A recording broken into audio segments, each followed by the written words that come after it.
Je vais vous parler de l'histoire de Bartimée, l'aveugle guéri à Jéricho. Bartimée, abandonné des membres de sa famille, était assis au bord du chemin. Sa vie dépendait de la compassion, de la pitié des autres.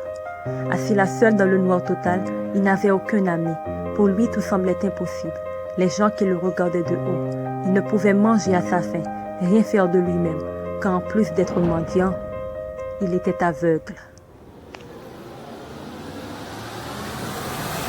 Que faire lorsque l'impossible vient élire domicile dans ta vie? Que faire lorsque tout semble aller de travers, tout semble aller contre vous? Mais une chose est certaine, Bartimée n'avait jamais perdu espoir, il n'avait jamais abandonné. Chaque journée représentait pour lui un nouveau départ, un nouveau espoir, car il avait l'opportunité d'être en vie, et le fait de respirer encore changeait toute la donne. Ce n'est qu'alors que Bartimée entendit que c'était Jésus de Nazareth qui passait, et il se mit à crier, « Fils de David, Jésus, aie pitié de moi !» Bartimée passait ses journées à se concentrer sur ce qu'il avait. Il passait ses journées à travailler, à aiguiser ses sens, à se servir de ce qu'il avait, parce qu'il avait espoir, parce qu'il attendait l'occasion des occasions.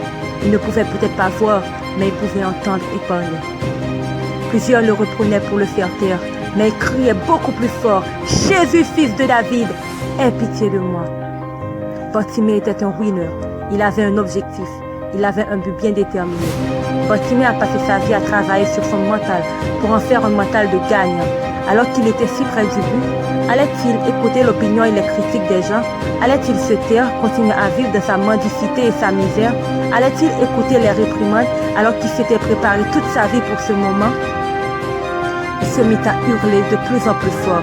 Ce que les gens disaient de lui ne lui importait pas. Il savait qui il était et connaissait sa véritable valeur. Hors de question de laisser aller son opportunité. La voix de l'aveugle arrêta Jésus, et à travers cette immense foule, Jésus l'appela. Jésus aurait pu aller vers lui considérant qu'il avait un handicap, mais quand nous voulons réellement quelque chose, c'est à nous de nous battre pour aller la chercher. L'univers, la vie te tend la main, mais c'est à toi de te lever et de la saisir. Ce n'est qu'alors que les gens qui plutôt le reprenaient voulaient maintenant l'aider et pris d'une soudaine sympathie envers lui.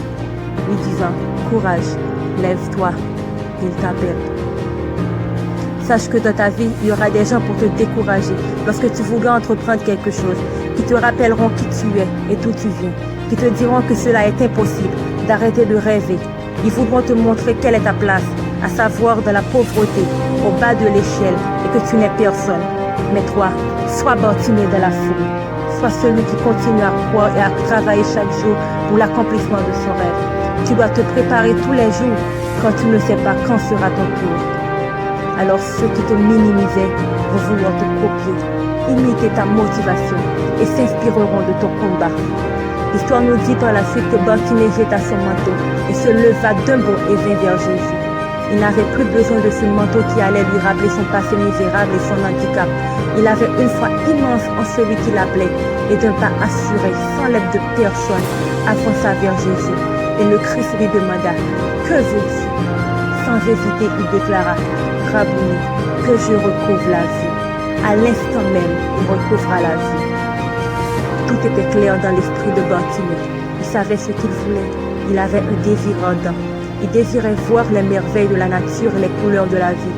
Il était prêt pour vivre son miracle. Ayez la clarté dans vos pensées. Définissez ce que vous voulez exactement dans votre vie.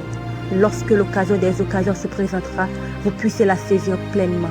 Lorsque ton jour arrivera et que l'intelligence infinie t'appellera et te dira « Que veux-tu » et que tu puisses répondre rapidement et sans hésitation.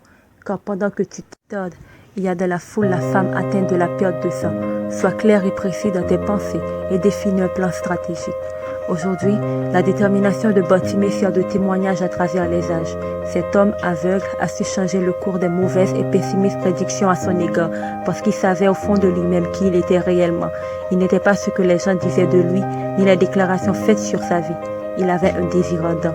Il a gardé la foi. Il a réécrit son histoire. Dieu t'appelle vers une grande destinée. Sois une source de motivation et de foi pour les autres.